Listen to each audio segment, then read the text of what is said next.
Welcome back to Hardcore Ultimate Iron Man. We've got some smithing to do. And where better than the new smithing minigame. Down here, with a bunch of hill giants, we've got one near a cave, which can speak. "Don't attack me," he says. Very surprising. A hill giant talking. Do not fight. Don't want to fight? They just want... They need help. What an interesting development. A giant that can talk. Start Sleeping Giants quest. Okay. What is your name? Kovac. Alright. I am Hardcore Ultimate Iron Man, Arctic. What do you need help with? Follow into the cave. Alright, this seems like a trick. You're not gonna cook and eat me, are you? No. Follow into the cave. That's all the convincing we needed, apparently. And inside this cave, we've got a whole bunch of stuff. We got machinery, we got lava, and a waterfall. Lots of stuff in this place. Did you build this? And he did not, but his ancestors did. So giants built this place. Long ago.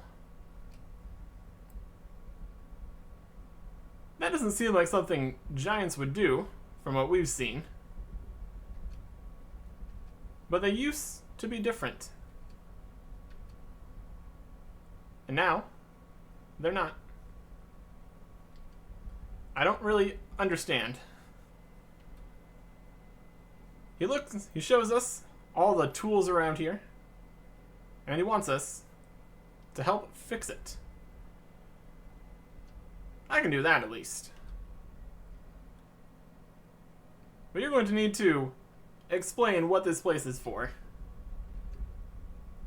For making weapons. Giants made weapons. Very interesting.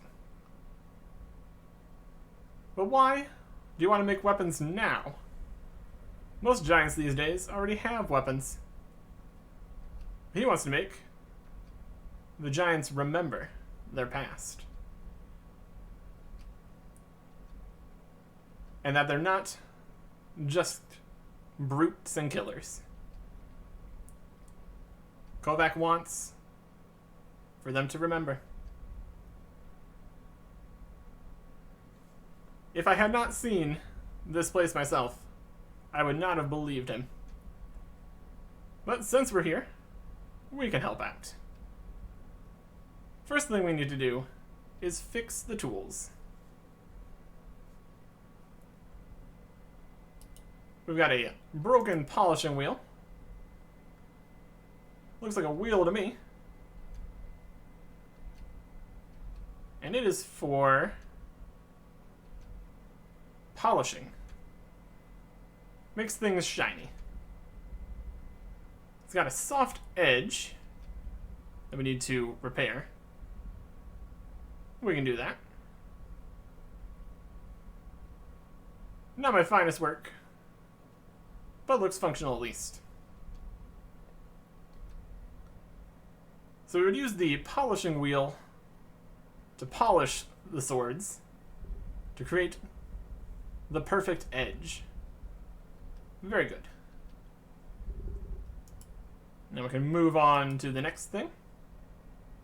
This is a grindstone. It's lost its teeth, so it's not going to be able to grind very much at all right now. So we need to repair it.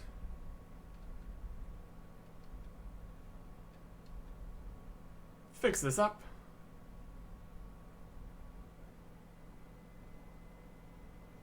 Hammer it in. Now it's nice and grindy.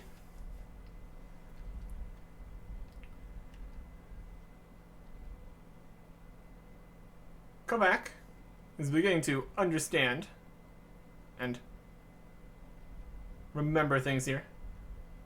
The grindstone is for grinding down the sword to make it sharp. All this is used to make swords. And then lastly, we have a trip hammer. It's a big hammer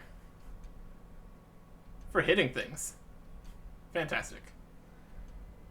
Let's fix it. We hammer the hammer with our hammer, and that fixes the hammer. Looks about right.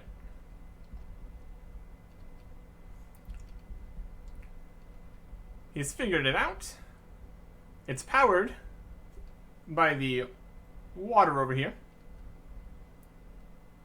When the wheel spins, it raises the hammer and then drops it back down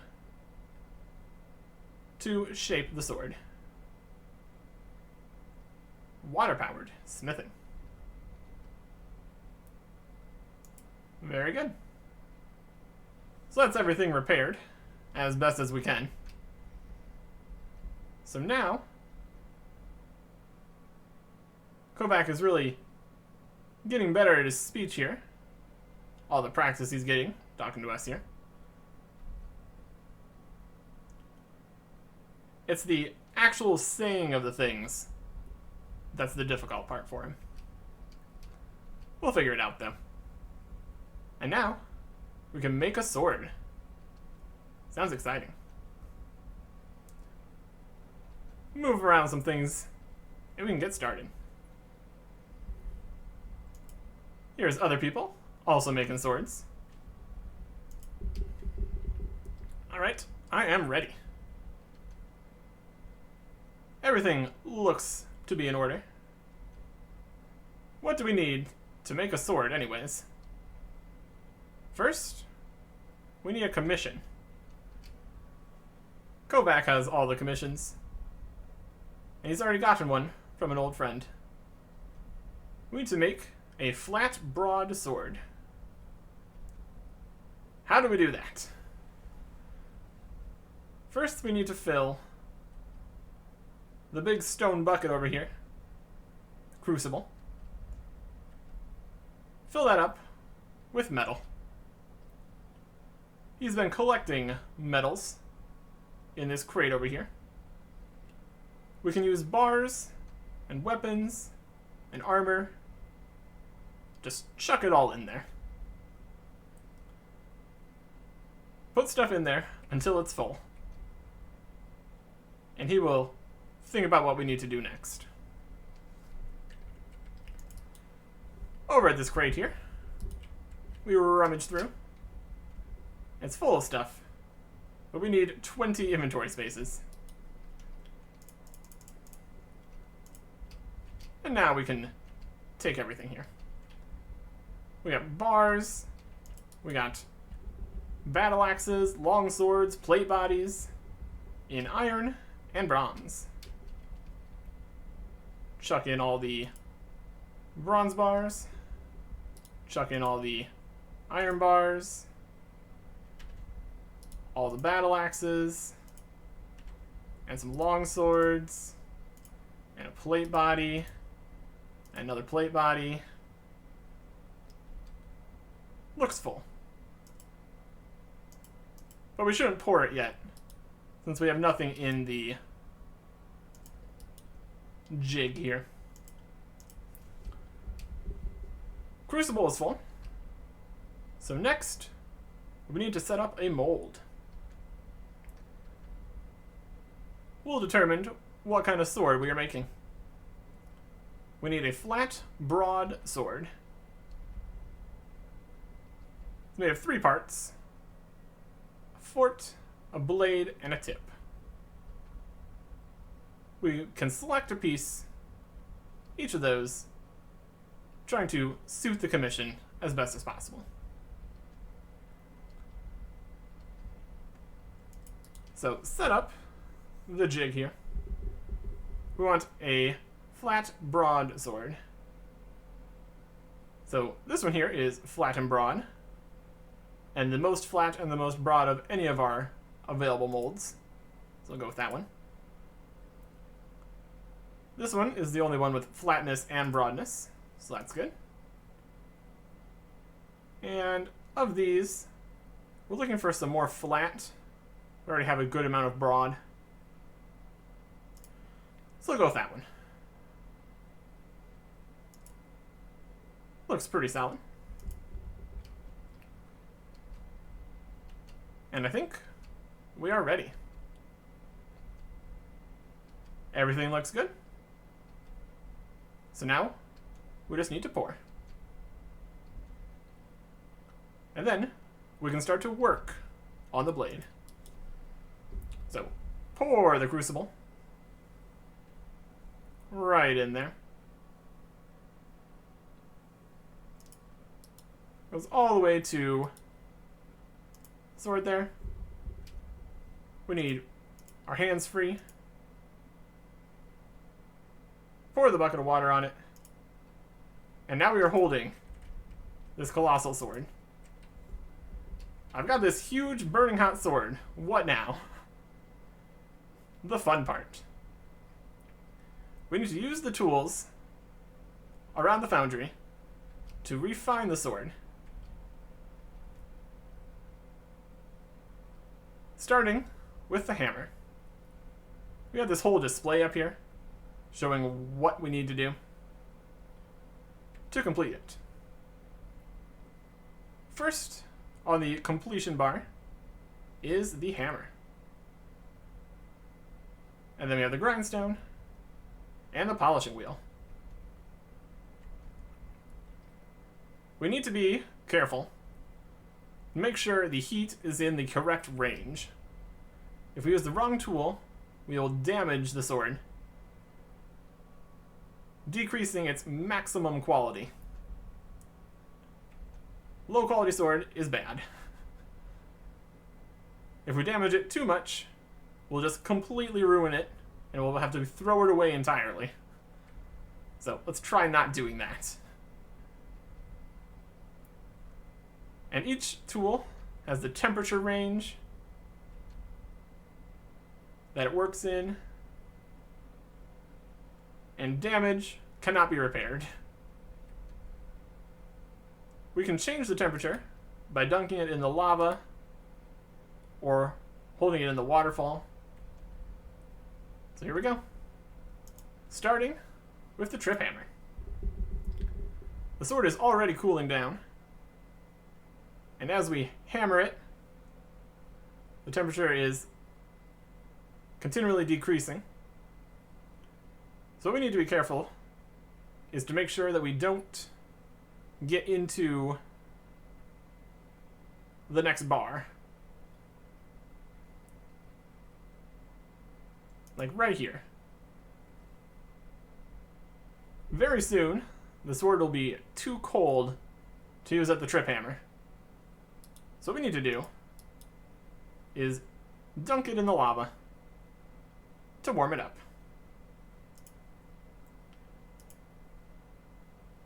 And also, there's a tiny bit at the end and between the middles here where it is also not good enough. So we need to be careful of that too. So now we're getting close to being done with the hammering portion. One more hit should do it. And there we go. Now we move on to the grindstone. At the grindstone, it needs to be in the yellow. So we need to cool it down a bit.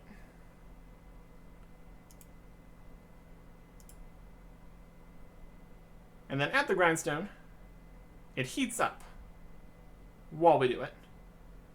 So it's a battle between the temperatures as it cools down from just being out in the air and warms up from being on the grindstone.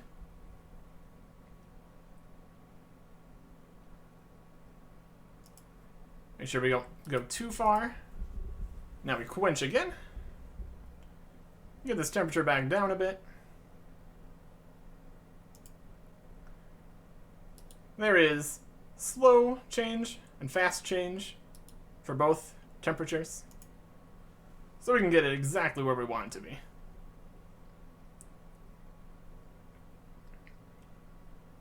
A bit more grinding here, and we'll make it to the end of this bar.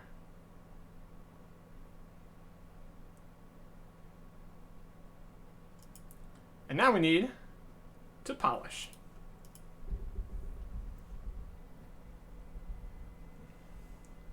But the sword is too hot, so we just bring it over here. And then at the polishing wheel, it makes the sword cooler faster.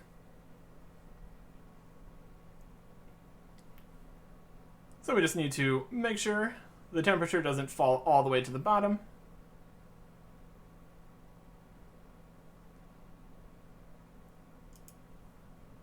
Now we need to go heat it up a bit.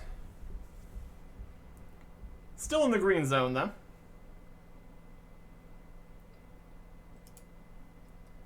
Just at the edge there. Very good. And now we should be able to finish polishing. Very good sword, all things considered.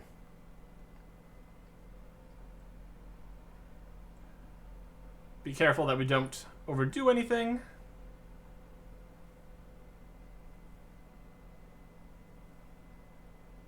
And it's finished.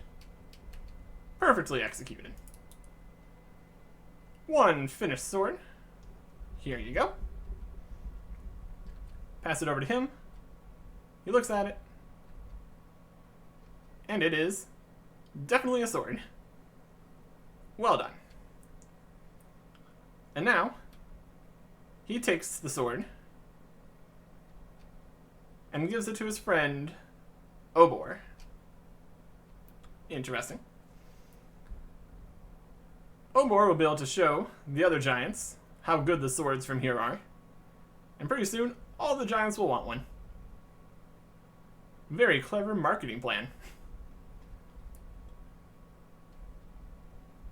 So now, we are free to use the foundry whenever we want.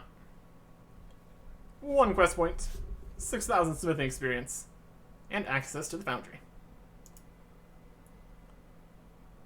Now, we can make swords here.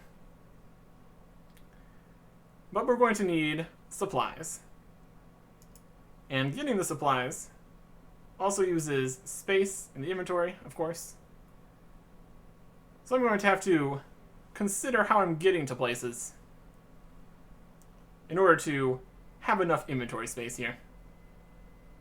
Because we also really want ice gloves to make things more convenient. And we can't be holding anything in our hands while making the sword. But I think I have a solution that should work. The best strategy for all this, especially for Ultimate Iron Man, is to have the entire inventory empty and bring 28 items every time. That would not be a great idea here,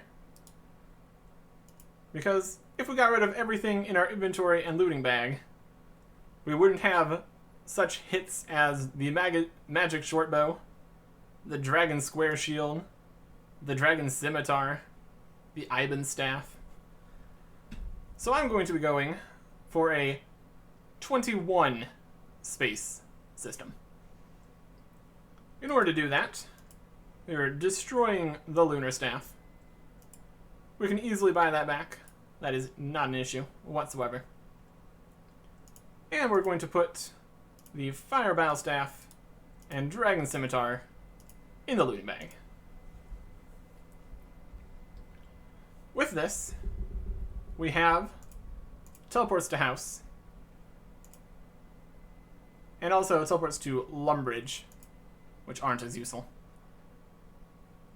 But from here, we need to go to Varrock. Because we are going to be bringing plate bodies down to the forge there. Trading Horvik here, we need steel and mithril plate bodies.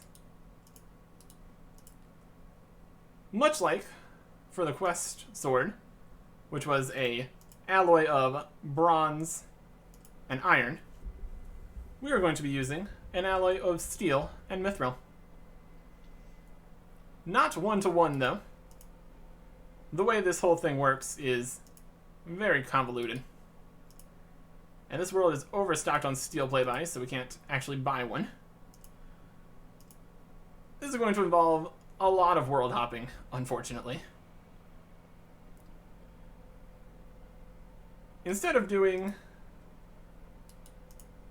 any kind of even ratios, which isn't even possible, since it would use 7 plate bodies per smith, it's going to be 2 mithril to 5 steel, which is not helping with all these sold steel plate bodies in here. So that means, assuming no other plate bodies have been sold in the shop, this is going to take 16 world hops each time. We already have 5 of the mithril, so we just need 1 more of those, and then we can just focus on grabbing all the steel plate bodies. It would be nice if there was a system here that got rid of overstock in Iron Man shops faster. Would be pretty swell. But then that would also mean you could sell things for a higher price more easily. Not that that's a huge deal, but still. So yeah, 11 more world hops, grabbing steel plate bodies.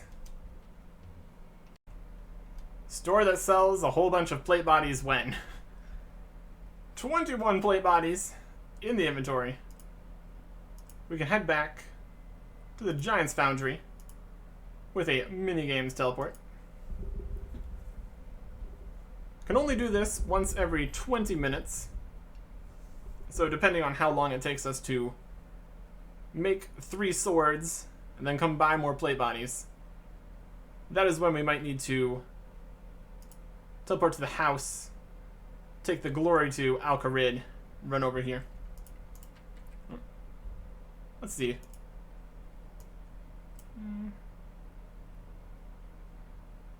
Probably about the same. Either way, we now have the plate bodies we need, so we can get a new commission.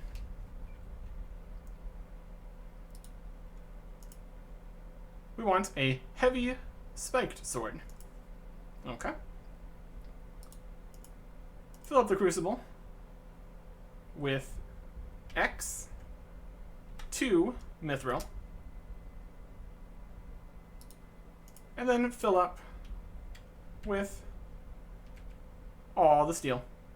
Nope, not all the steel. That would overflow. That's the wrong choice. 5.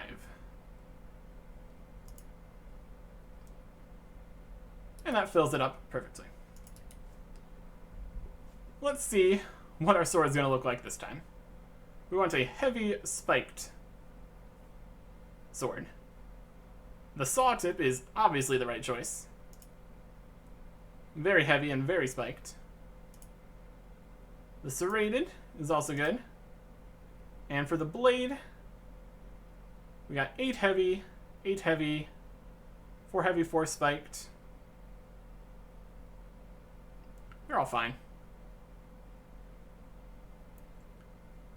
Don't know if having the total number here is the most important, or if it's You want it to be as close as possible. So this one here that's heavy and spiked looks to be a good choice. The saw blade, the middle part, is actually too light for some reason. Heavy and spiked, and a bit heavy and a bit spiked. So that looks good. We will set the mold there. Could probably set the mold before we go and put stuff in the crucible. Probably speed things up a bit. And now, with our ice gloves on, we can pick up the sword. And here we see the more complicated version, since we're not just doing bronze and iron.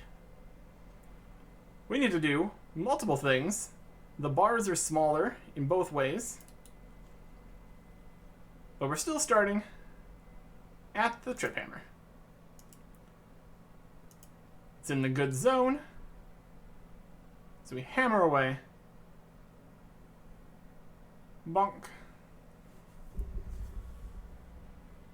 And the incremental experience is not a huge amount while actually just doing the smithing.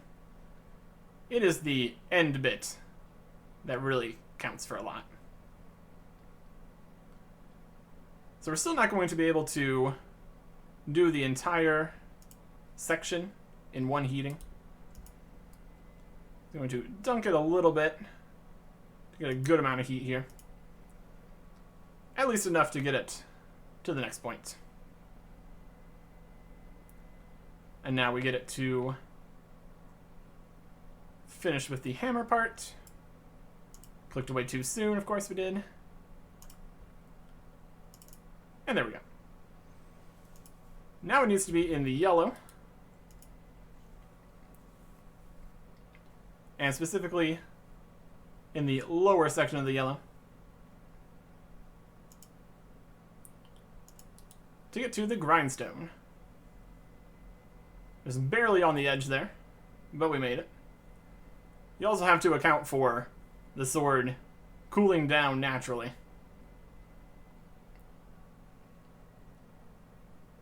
Still doesn't look like we're going to quite make it before we need to cool the sword down again. Well, that's okay. Cool it down a bit. And we can finish up with this section of grindstoning.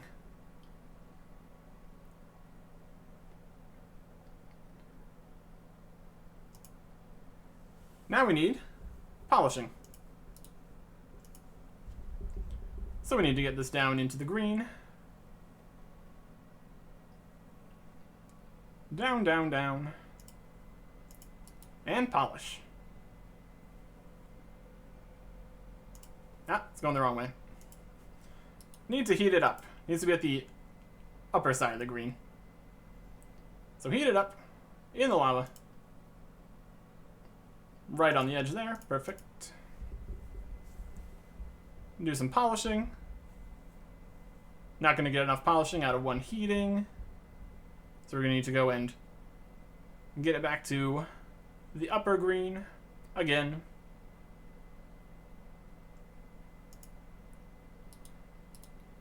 More heat.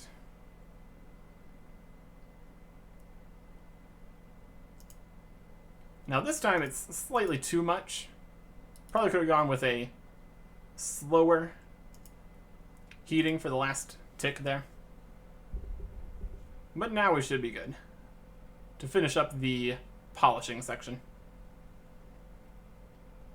And since this is a more complicated sword, and also depending on the alloy of everything, we also need to do another section of grinding. So we need to dunk in here and do some grinding. The more complicated and evenly made the sword is, the more of these sections you get, which can be a bit annoying. Also, the less of the higher level metal you use, the cheaper it's going to be. So this all works out. Get this back to the lower yellow. And we should be able to finish this sword.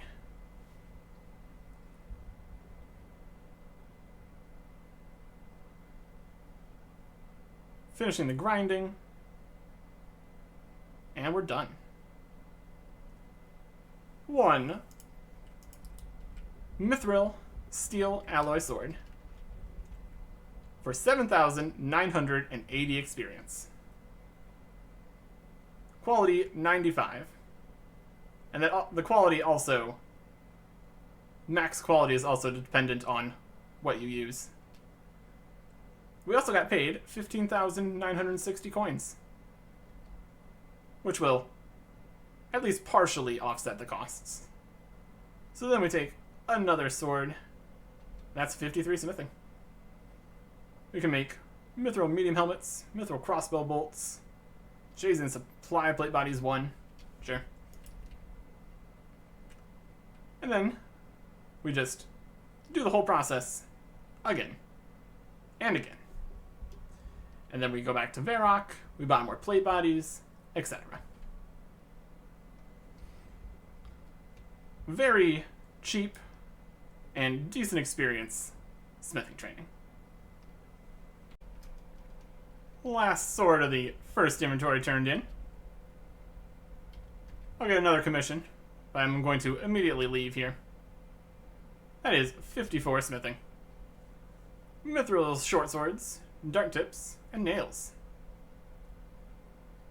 And now we get the super fun part of going back to Varrock and buying 21 more plate bodies. Oh boy. Definitely the less exciting portion of this. If we had a bank just full of bars or plate bodies we already made or something, it would be a lot more convenient, all things considered. But that's basically the entire game would be more convenient. And that's not exactly the point now, is it? 4th sword made. Grab another commission, since it's in the interface. But now, we have enough points. We can buy some stuff from the shop. The outfit here is pretty useful, but it's also a lot of points. So I think I'm just going to go ahead and go down the list of additional molds. They've got different sizes compared to the other ones, so allow for higher scores on specific swords. And just getting all of them will allow for the best possible unlocks. So there is the first new mold. Plenty more. Looks like 14 more. Some of them are 300, some of them are 350, 400, 450. So, a decent amount of points here while we work at it. Sword number 5 gets us 55 smithing. Mithril, scimitars, arrowheads, spears, and hostas, and Shazian supply gloves too. Quite a lot of things in the smithing skill. And sword number 6, 56 smithing. Mithril longswords and crossbow limbs, and javelin heads. Enough reputation to buy another mold pit.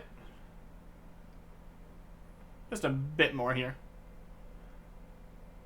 Probably just going to end up buying the ones that cost 300 first. Just because that's cheaper. Gives you more options faster. Either way, that's incredibly spiky. My goodness. Sword number 9. 57 smithing. Mithril full helms and throwing knives Shazian supply boots 2.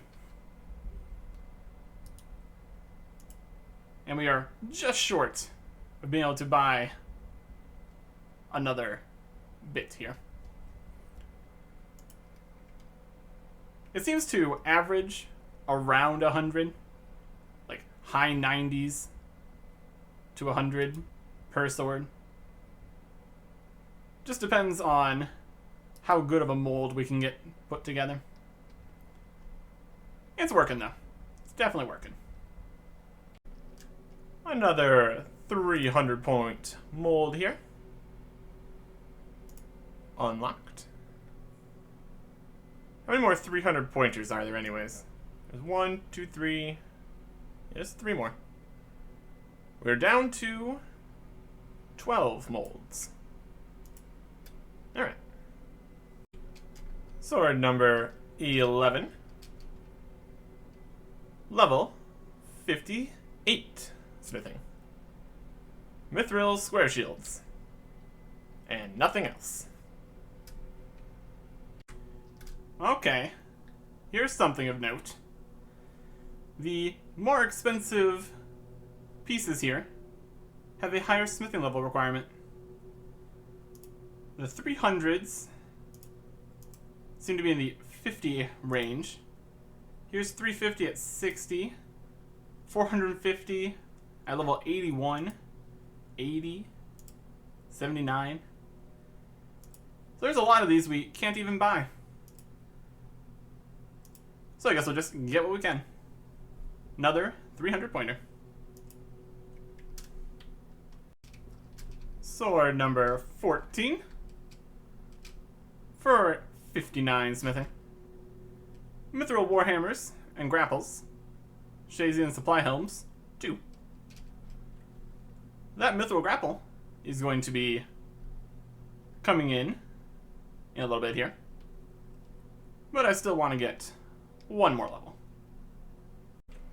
Second to last 300 point mold. Get that one. Sword number 17 gets us 60 smithing. Mithril battle axes and the dragon square shield. That is the level that I wanted to get here. But we still have one more sword worth of plate bodies. So, might as well. Since we're here. Overall, I would say the time here at Giant's Foundry was pretty good. The 3-sword trip seemed to work fine. I think if we have the full outfit here, the chance to speed things up might eventually get to the point where we would not have the minigame teleport available with only doing 3 swords. But I'm not entirely sure if I'm going to be returning here for any future smithing training.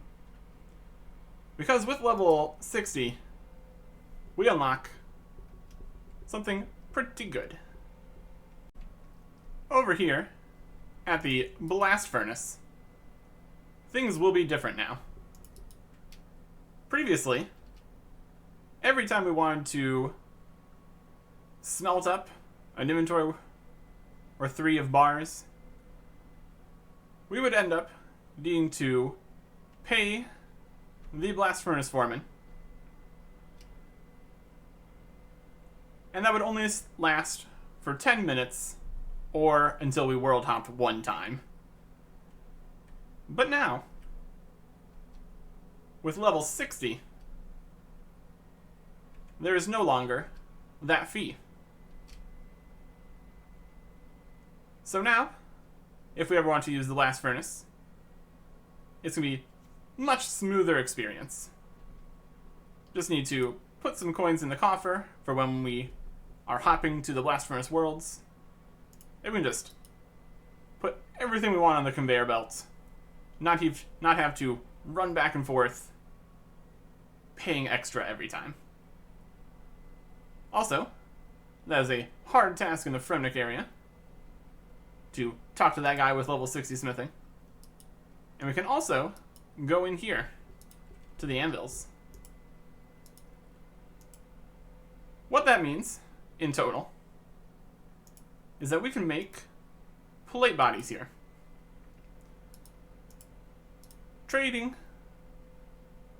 buying iron and coal here, sending it on the conveyor belt, getting, would probably be 20 steel bars per attempt here. Just because getting 25 inventory spaces is a little awkward for me. And then, we only spend a few moments in the blast furnace world, so our coffer's not going to go down very much. Grab our steel bars, hop to a different world, go smith some steel plate bodies, alch those steel plate bodies. Very cost effective. Although Giant's Foundry was also pretty cost effective. I think the XP rates are similar, so I will see what I'm feeling when we head for more smithing levels. Could always do a mix of both. And also gold ore is another option. That's more expensive, but also a lot more experience. So, there are possibilities. But for now, level 60 is what we needed for the Dragon Square Shield. So, of course, we need to empty the looting bag again. You know the drill at this point. Walk into the wilderness, destroy the looting bag, take all the things off the floor. The number of things is a little lower than typical. Can also drop the ice gloves. Now we just need to go and get the Draymond staff back, which is very easy with the Lunar Isle teleport in my portal nexus. And then it's Dragon Square Shield time. To make our Dragon Square Shield, we got the left half as a drop, and now we need to buy the right half for 750,000 coins, which is a lot. We can afford it. I'm definitely going to need to go make some more money at some point here. It has slowly but surely shrunk, and now we're at 570k. That's still okay, but obviously not ideal. But making this square shield, which looks like a kite shield when you put the halves together, somehow, we need to make sure we make this in the correct location, because this is a diary task. And that location is West Ardoin. There's some anvils in here, for whatever reason. And we just fix this ancient shield. We're not even facing the anvil. That's how good of a smith we are. Ta-da! Dragon Square. A very solid shield. Made even better with the recent, well, I don't know how recent, the changes to armor. Now has no negative range attack, which is also nice. Pretty solid all around defenses. No negative magic defense, also good. -6 magic attack is pretty solid. You could do a lot worse than the Dragon Square. Plus, it just looks so fancy.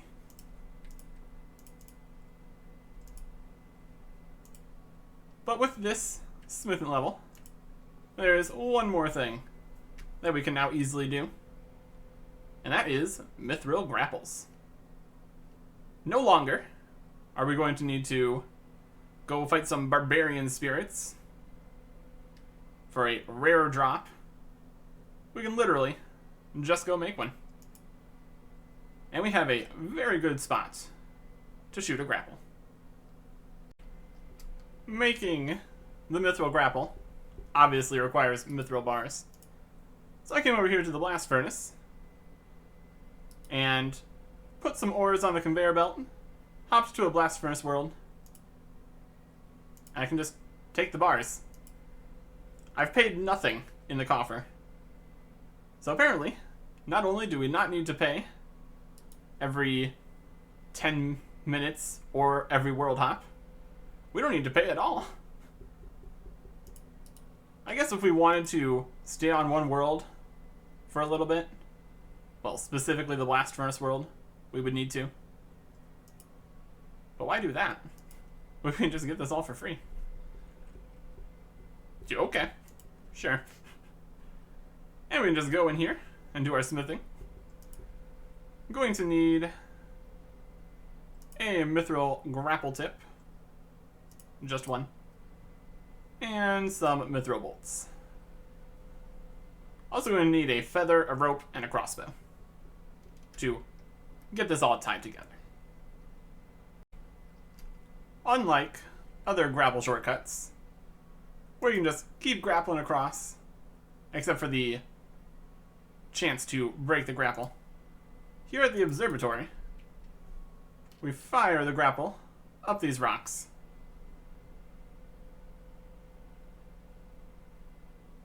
And then it just stays there. So now, instead of having to go through that entire dungeon to get over to this clue step here, and another one up here, I believe, we can just grapple up through the door here. No cutscene or anything, since it would have us climb up that and then walk all the way around and through the door. But we can just climb the rope. This is more convenient, honestly, than a lot of the other grapple shortcuts, because we don't need to bring the crossbow or the grapple every time. It's literally just a shortcut now, which is pretty nice. Look at that shield. So yeah, that is the smithing done for now. Level 60, not too shabby. Got a new shortcut. Everything's going pretty well. And since everything is going so well, it's time to knock myself down a peg and go do Rag and Bone Man next time. Goodbye.